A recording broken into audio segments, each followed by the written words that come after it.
늦어진 덕분에 T50을 개발을 완료를 했죠. TA50 성능 계량을 했죠. 이제 그 늦어진 이유를 말씀드리면 그것도 또 대단히 롱 스토리가 되는데 13년의 이야기가.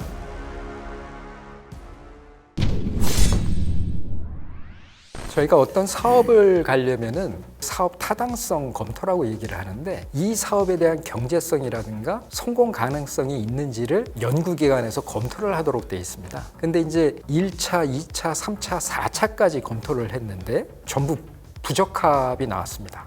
경제성도 없다. 우리 기술도 없다.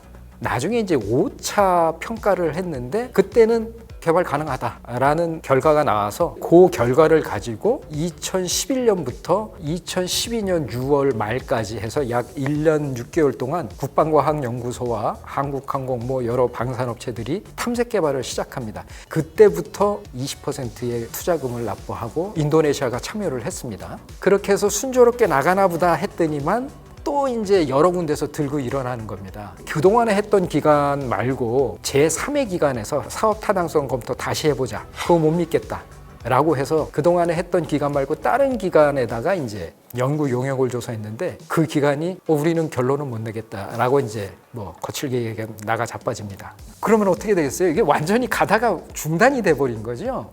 그래서 나머지 미진한 부분에 대해서 이제 설득을 하고 2014년에 다시 이제 또 타당성 검토를 하는데 그건 또 이제 이전에 했던 연구기관이 들어가서 합니다. 결국에는 이제 그때 조건을 달아서 합격 판정을 해서 2014년에 이제 저희가 사업을 보내게 되는데 그때 조건이 뭐냐면 선진 업체로부터 기술 이전을 받아야 된다였습니다.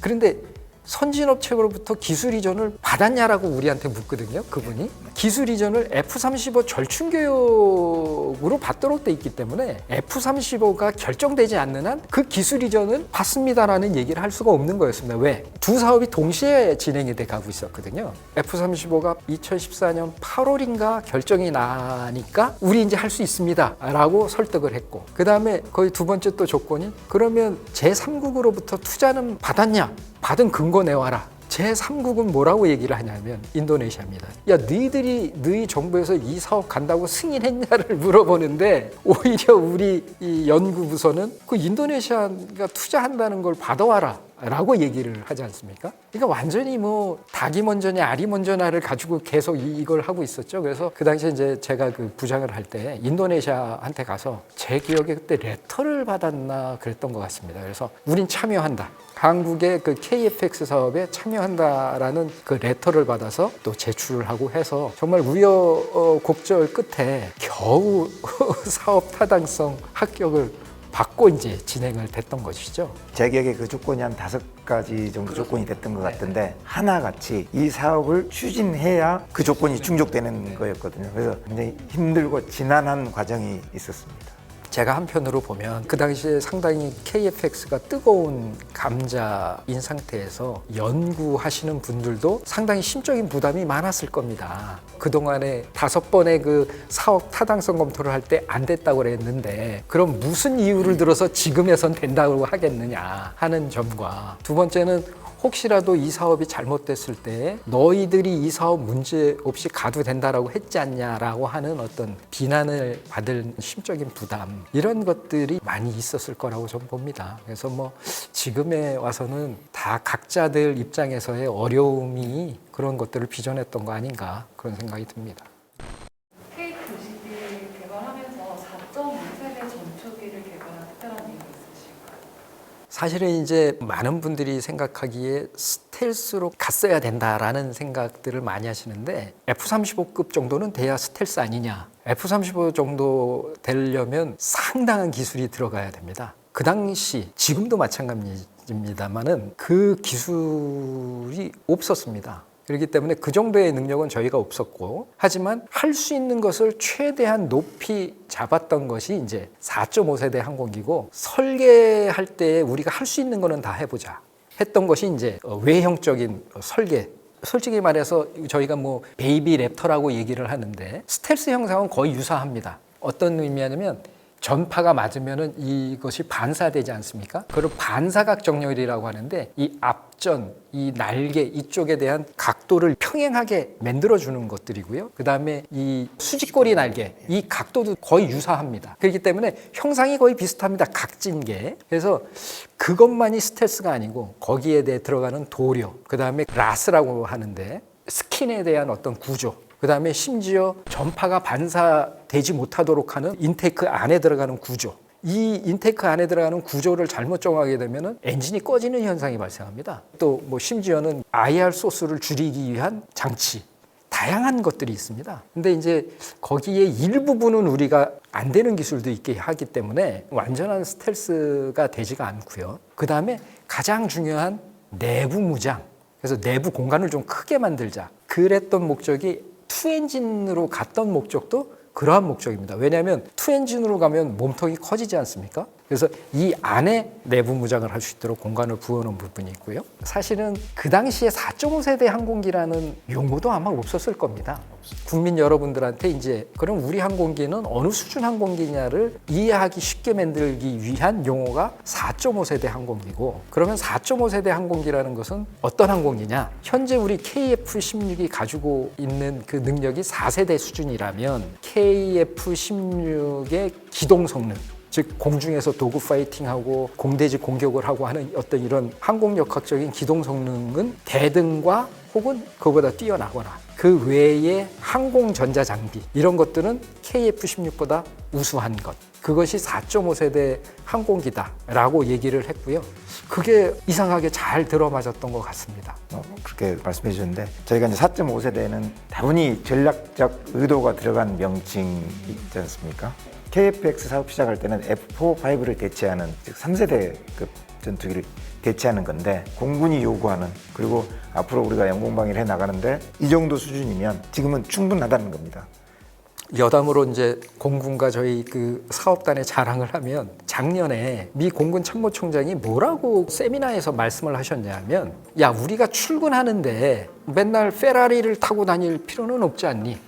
그 의미는 뭐냐 하면, 실제로 중요한 미션을 갈 때에는 정말 그 좋은 성능에 가진 비행기를 타고 갈 필요가 있지, 일반적인 어떤 그 루틴한 업무를 할 때 뭐하러 그런 좋은 성능의 비행기를 타고 가느냐. 그래서 우리도 이제는 4.5세대 항공기가 필요하다라고 해서 지금 현재 F-15EX가 4.5세대 수준으로 만들고 있는 것이거든요. F-15 자체는 절대적으로 그 외형이 스텔스 항공기가 될 수가 없습니다. 하지만 RCS를 줄여나가면서 F-15의 가장 그 중요한 특성인 강력한 무장 장착 능력, 이런 것들을 쓰기 위해서 다시 F-15 라인이 지금 재빌드업 되는 그러한 상태거든요. 그래서 미 공군 참모총장의 얘기를 듣고 공군하고 우리가 이 목표를 잘 선정을 했구나, 그런 생각을 들은 적이 있습니다.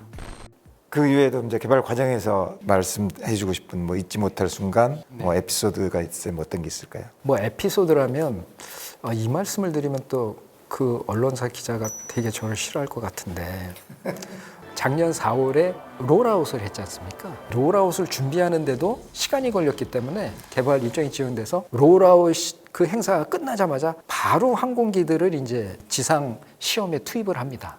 그때 한 언론사 이제 기자들이 오셔서 취재를 좀 하고 싶다 해서, 항공기가 시험에 들어갔기 때문에 그 찍는 거는 되게 곤란하다. 왜 못 찍냐? 그래서 우리가 사진을 찍어서 이제 그 기자분한테, 자, 지금 이렇게 항공기 상태가 이렇다. 그 안에 들어가 있는 그 주요 각종 장비가 다 보이기 때문에 항공기 옆에서 취재하기는 곤란하다. 그랬더니 이제 그 다음 그 한 일주일, 2주일 후에 신문에 롤아웃 이후에 항공기를 완전 해체 분해했다.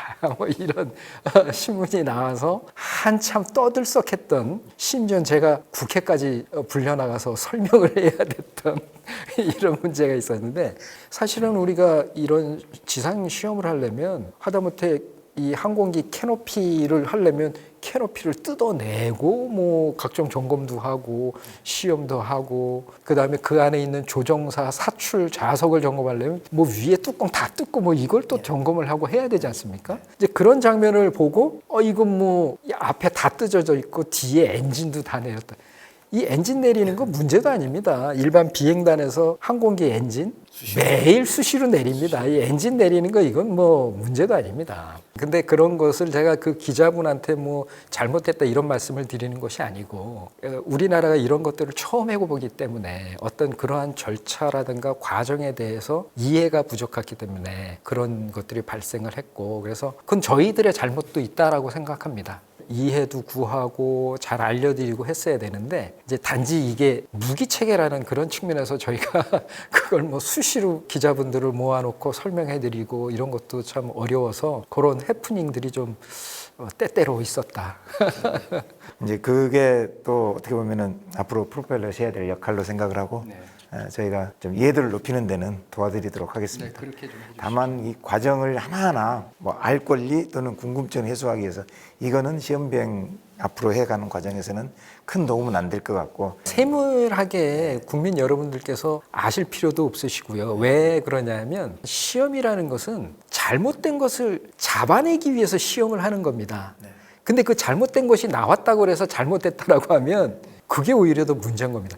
저는 그래서 사업단장을 할 때 우리 한국항공 엔지니어라든가 이 4대 항전장비 이런 거 개발하시는 엔지니어 분들한테 뭐라고 제가 말씀을 드리냐면 여러분들이 어떤 결함이 나왔다는 것을 저한테 얘기를 안 하면 난 여러분들이 개발을 잘못하고 있다라고 보고 있고 그 다음에 여러분들이 나한테 거짓말하고 있다라고 난 생각한다. 잘못된 게 나올 수밖에 없습니다. 처음 개발을 하는데 어떻게 단번에 모든 게 오케이가 되겠습니까? 그거 거짓말입니다. 그러니까 항상 어떤 문제가 생길 수가 있고 하지만 그것을 어떻게 수정해 나가느냐가 앞으로 남은 4년 동안의 우리의 일이다라고 보시면 되고 우리 국민 여러분들께서도 좀 그렇게 생각을 해주시면 감사하겠습니다. 제가 TOC 첫 운영하는 대장을 했지 않습니까? 네네. 양산된 훈련기였죠. 훈련기도 예상치 못했던 결함들이 계속 나왔거든요. 그걸 수정하고 보완해가는 과정이 이제 성숙도를 높여가는 과정이고 거기서 또 이제 뭔가 좀 업그레이드가 필요하다 하는 또 소요도 나오는 것이고 그래서 그게 계속 커나가는 과정인데 이제 시적이 조립해놨는데 이대로 비행기가 뜬다. 이거는 뭐 있을 수도 없는 일이에요. 네. 앞으로 이제 남은 이제 첫 비행 시작해서 양산 그 전력화 할 때까지의 과정을 좀 단계별로 간단하게 설명해 주시면. 네네. 겨우 이제 첫 비행을 시작했기 때문에 야 이제 절반 지나갔다. 진짜로 중요한 것들이 남았다. 이렇게 말씀을 드렸고 약 2,200회 정도의 그 이제 시험 비행을 해야 됩니다. 4년 동안에 2,200회라고 하면 상당히 그 여유롭다고 생각하실 수가 있겠지만 시간적으로 대단히 부족합니다. 왜 그러냐면 이 시험 비행은 상당히 기상이 아주 클리어한 상태에서 항상 비행장을 보는 상태에서 비행을 해야 됩니다. 왜냐하면 만약에 어떤 문제가 발생했을 때 비행장으로 바로 내려야 되기 때문에 다른 지역의 날씨가 좋더라도 비행장 상공에 구름이 껴 있을 경우에는 비행을 못하게 되는 그러한 것들이 있습니다. 그래서 상당히 기상의 의존도가 높다. 그래서 2200소티가 상당히 과중한 그 로드를 받고 있는 상태고요. 하지만 이제 해석 기법이 좋아졌기 때문에 실질적으로는 2200소티보다는 좀 더 줄어들 수 있다. 한 번 떠서 그 해석을 가지고 다른 것까지 유추할 수 있는 이런 형태가 되기 때문에 시간을 줄여 나가는 것이 저희는 좀 관건이라고 보고요. 현재 목표는 2024년에 초도 양산에 대한 계약을 해서 26년에 공대공 능력만이 검증된 초도 양산 40대분을 공군에 인도하기 시작하게 될 겁니다. 그래서 2026년까지는 저희가 공대공 능력에 대한 개발과 검증까지 끝내고 동시에 공대지해 능력 개발까지를 끝내야 됩니다. 그리고 이제 26년부터 28년까지는 그 전에 개발된 공대지해 무장을 쏴보고 실제로 비행 시험을 하게 될 겁니다. 그럼 이제 모든 개발이 끝나게 되고요. 그 다음에 28년에는 모든 능력을 갖춘 80대 분이 공군에 인도되게 될 겁니다. 거기서 조금 오해의 소지가 있는 것이 처음에 인도했던 40대는 공대공 능력분이 없는 거 아닙니까? 이런 또 의문들을 많이 갖고 계시더라고요. 그것은 아니고요. 26년까지 공대공 능력 검증 그리고 공대지해 능력을 개발할 것이라고 했기 때문에 26년부터 인도되는 그 항공기는 그 능력이 있는 겁니다.